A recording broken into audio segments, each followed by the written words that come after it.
जब हम युद्ध के बारे में सोचते हैं तो जाहिर है दिमाग में गोलियां, बम, धमाके यही सब आता है। बिल्कुल। लेकिन एक दुश्मन ऐसा भी है जो खामोश है, बहुत सूक्ष्म है और हजारों सालों से इस्तेमाल हो रहा है। बिल्कुल। एक ऐसा दुश्मन जो सिर्फ हमला नहीं करता बल्कि आपके शरीर को ही एक फैक्ट्री बना देता है अपनी सेना बढ़ाने के लिए। एक बहुत ही अच्छी एनालॉजी है ये। आज हम इसी छिपे हुए पहलू मतलब बायोलॉजिकल वॉरफेयर की गहराई में उतरेंगे और जो हमारे पास स्रोत हैं वो उसके इतिहास से लेकर उन 6 मुख्य बायोलॉजिकल एजेंट्स की पड़ताल करते हैं जिन्हें समझना जरूरी है। बिल्कुल। बायोलॉजिकल वॉरफेयर की परिभाषा वैसे तो काफी सीधी है। क्या है वो? इसमें जीवित जीवों मतलब लिविंग ऑर्गेनिजम्स या उनके बनाए जहरीले पदार्थों यानी टॉक्सिक प्रोडक्ट्स का इस्तेमाल होता है। इंसानों, जानवरों या पौधों को नुकसान पहुंचाने के लिए? हाँ, उनमें बीमारी या मौत फैलाने के लिए। हाँ।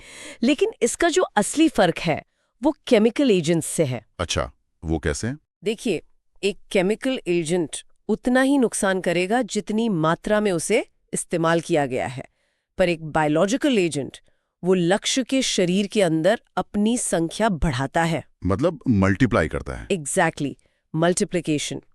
इसका मतलब ये हुआ कि एक बहुत छोटी सी लगभग अदृश्य शुरुआती खुराक भी एक बहुत बड़े आंतरिक और संक्रामक खतरे में बदल सकती है। यही बात इसे इतना डरावना बनाती है कि हमला बाहर से नहीं अंदर से हो रहा है। और जैसा आपने कहा, ये कोई मॉडर्न टेक्नोलॉजी नहीं है, इसका इतिहास तो बहुत पुराना है। बहुत पुराना। और इसके इतिहास को देखना असल में इस युद्ध नीति के विकास को देखने जैसा है। तो शुरुआत कैसे हुई थी? शुरुआती उदाहरण बहुत कह सकते हैं क्रूड थे।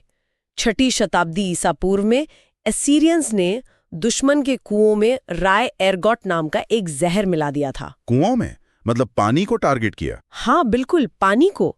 सोलान ने एक घेराबंदी के दौरान पानी में हेलेबोर नाम की जड़ी बूटी का इस्तेमाल किया ताकि दुश्मन के सैनिक बीमार पड़ जाएं। तो शुरुआती रणनीति बस ये थी कि उनके संसाधनों को, पानी को, खाने को जहरीला बना दो। एक सीधा हमला। हाँ, एक डायरेक्ट अटैक। लेकिन फिर रणनीति में एक बहुत बड़ा और कह सकते हैं खतरनाक मोड़ आया। वो कब? 18वीं सदी में एक ब्रिटिश सैन्य अधिकारी थे, जेफरी एमहर्स्ट।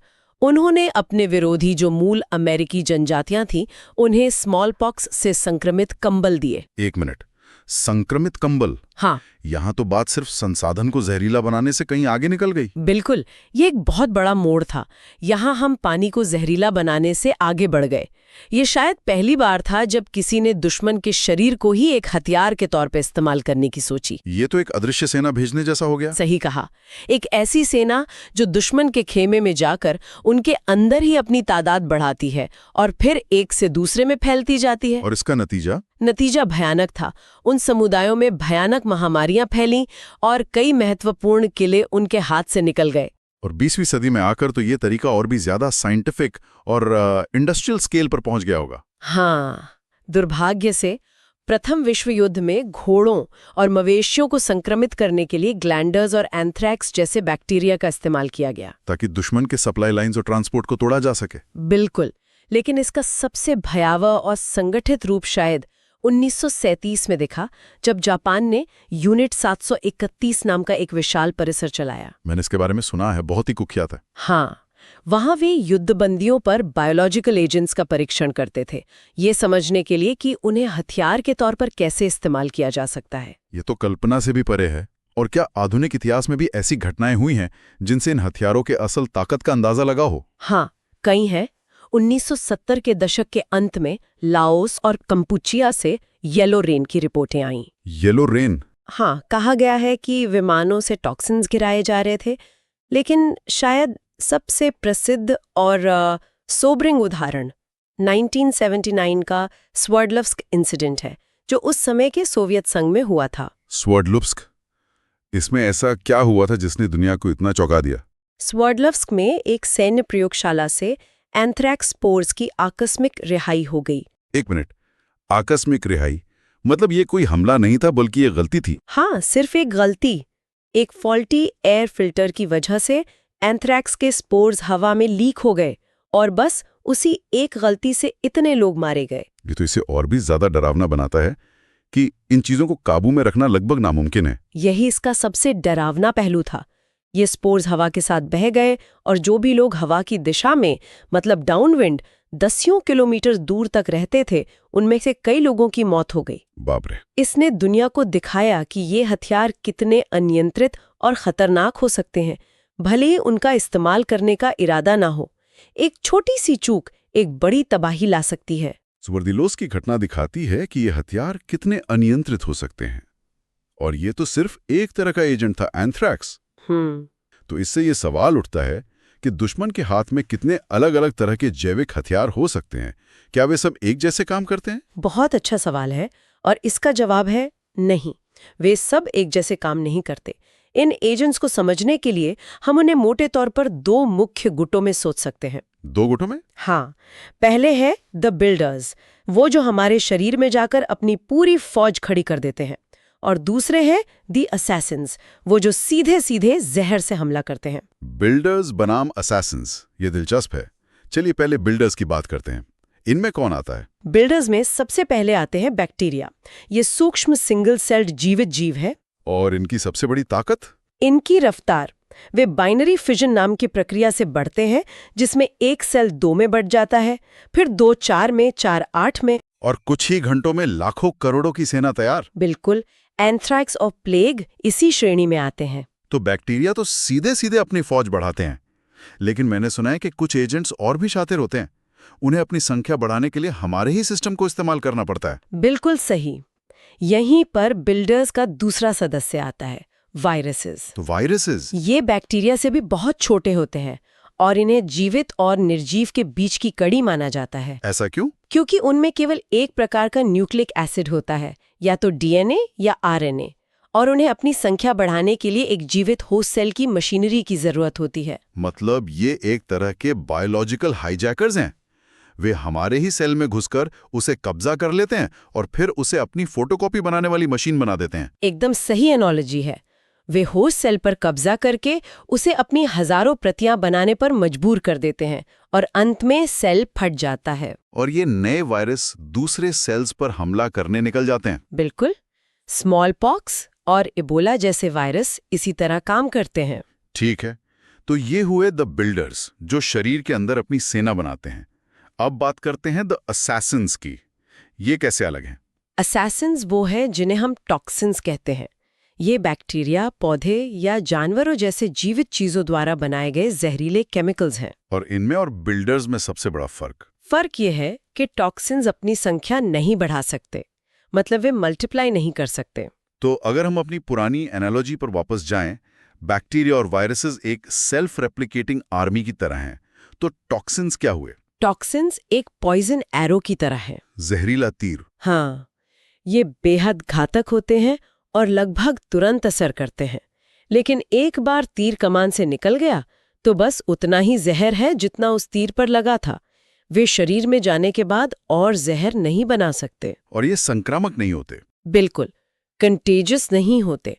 बॉट्युलिनम टॉक्सिन, जो दुनिया का सबसे घातक जहर माना जाता है, इसी श्रेणी में आता है। ये अंतर बहुत महत्वपूर्ण है।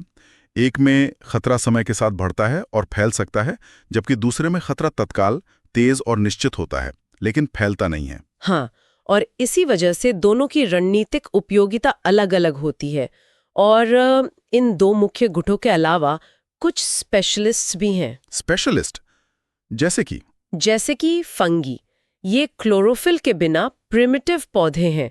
युद्ध में वे मुख्य रूप से एंटी क्रॉप ऑर्गेनिजम्स के रूप में उपयोग किए जाते हैं। मतलब फसलों को नष्ट करने के लिए? हाँ, ताकि दुश्मन की भोजन की आपूर्ति को नष्ट किया जा सके।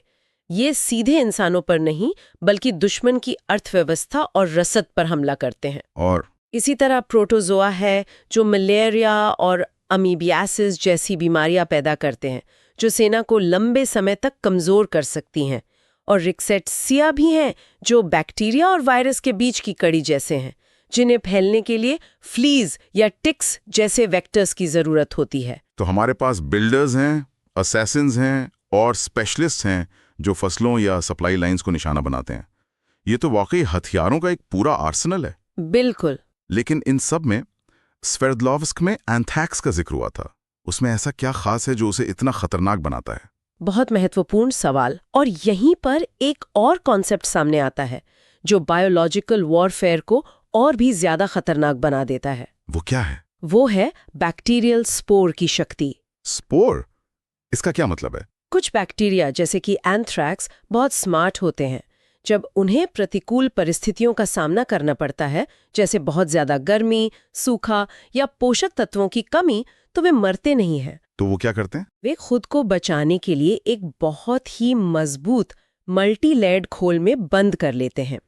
इस निष्क्रिय अवस्था को स्पोर कहते हैं। तो ये एक तरह का सर्वाइवल मोड है, जैसे कोई जानवर हाइबरनेशन में चला जाता है। ये हाइबरनेशन से भी कहीं ज्यादा मजबूत है। ये एक तरह की सस्पेंडेड एनिमेशन की स्थिति है। अच्छा। इस स्पोर अवस्था में बैक्टीरिया को खाने, पानी या हवा की जरूरत नहीं होती। वो बस इंतजार करता है और ये खोल उसे धूप, अत्यधिक गर्मी और कई केमिकल डिसइंफेक्टेंट से बचाता है। और ये इंतजार कितना लंबा हो सकता है? दशकों तक। ये स्पोर्स पर्यावरण में 2 साल या उससे भी अधिक समय तक बिना किसी नुकसान के जीवित रह सकते हैं, बस सही परिस्थितियों का इंतजार करते हुए। और जैसे ही उन्हें सही माहौल मिलता है, जैसे इंसान के फेफड़े, जहां नमी और पोषक तत्व होते हैं, वे फिर से सक्रिय हो जाते हैं और तेजी से मल्टीप्लाई करना शुरू कर देते हैं। 2 साल से भी ज्यादा। ये तो किसी जमीनी सुरंग या लैंडमाइन की तरह है, जो सालों तक पड़ा रहकर अपने लक्ष्य का इंतजार कर सकता है। बिल्कुल सही। और इसी वजह से एंथ्रैक्स जैसे एजेंट्स को परसिस्टेंट के रूप में वर्गीकृत किया जाता है। परसिस्टेंट का मतलब है कि वे पर्यावरण में लंबे समय तक खतरनाक बने रहते हैं। एक बार किसी इलाके में फैल जाने के बाद उन्हें वहां से साफ करना बेहद मुश्किल हो जाता है। सूरज की रोशनी या सामान्य सफाई का उन पर कोई असर नहीं होता। वो जमीन में, इमारतों में, हर जगह सालों तक छिपे रह सकते हैं। तो इसका मतलब ये हुआ कि एक परसिस्टेंट एजेंट से किया गया हमला सिर्फ लोगों को ही नहीं मारता, बल्कि उस पूरी जगह को, जमीन को ही सालों के लिए जहरीला बना देता है। एग्जैक्टली। उसे रहने या काम करने लायक नहीं छोड़ता। ये सिर्फ एक हमला नहीं है, ये एरिया डिनायल है। Area denial? आप एक सैन्य अड्डे, एक शहर या एक खेत को दशकों के लिए बेकार कर सकते हैं। यही चीज बैक्टीरियल स्पोर्स को रणनीतिक रूप से इतना शक्तिशाली और भयानक बनाती है। तो इस पूरी चर्चा को अगर हम समेटें, तो इसके मुख्य टेकअवेज क्या हैं? संक्षेप में कहें तो 4 मुख्य बातें हैं। पहला, बायोलॉजिकल वॉरफेयर सिर्फ बीमारी फैलाना नहीं है, बल्कि दुश्मन के शरीर को ही एक हथियार फैक्ट्री बनाना है, जहां हमलावर अपनी संख्या खुद बढ़ाता है। दूसरा, इसका इतिहास संसाधनों को जहरीला बनाने से शुरू होकर आज इंडस्ट्रियल स्केल पर ऐसे हथियार बनाने तक पहुंच गया है जो एक छोटी सी गलती से भी पूरी आबादी को खत्म कर सकते हैं, जैसा स्वर्डलोव्स्क में हुआ। और तीसरा ये कि सभी एजेंट्स एक जैसे नहीं होते। हमारे पास बिल्डर्स जैसे बैक्टीरिया और वायरसेस हैं जो अपनी सेना बढ़ाते हैं, और असैसिन्स जैसे टॉक्सिन्स हैं जो सीधे जहर की तरह काम करते हैं। बिल्कुल। और चौथा और सबसे महत्वपूर्ण टेकअवे, बैक्टीरियल स्पोर्स का कॉन्सेप्ट। ये एजेंट्स को परसिस्टेंट बनाते हैं, यानी वो पर्यावरण में सालों तक एक अदृश्य खतरे की तरह मौजूद रह सकते हैं। हाँ, जो इन हथियारों को न केवल विनाशकारी बनाता है, बल्कि उनके असर को लंबे समय तक बनाए रखता है। आज की चर्चा के बाद एक सवाल सोचने लायक है। अगर किसी सैन्य अड्डे पर परसिस्टेंट एजेंट्स का उपयोग करके एक जैविक हमला होता है, तो एक स्टैंडर्ड वायरस के हमले की तुलना में बैक्टीरियल स्पोर्स की मौजूदगी उस जगह को डीकॉन्टैमिनेट करना या संक्रमण मुक्त करना ज्यादा मुश्किल क्यों बना देगी? इसके रणनीतिक और मनोवैज्ञानिक प्रभाव क्या होंगे?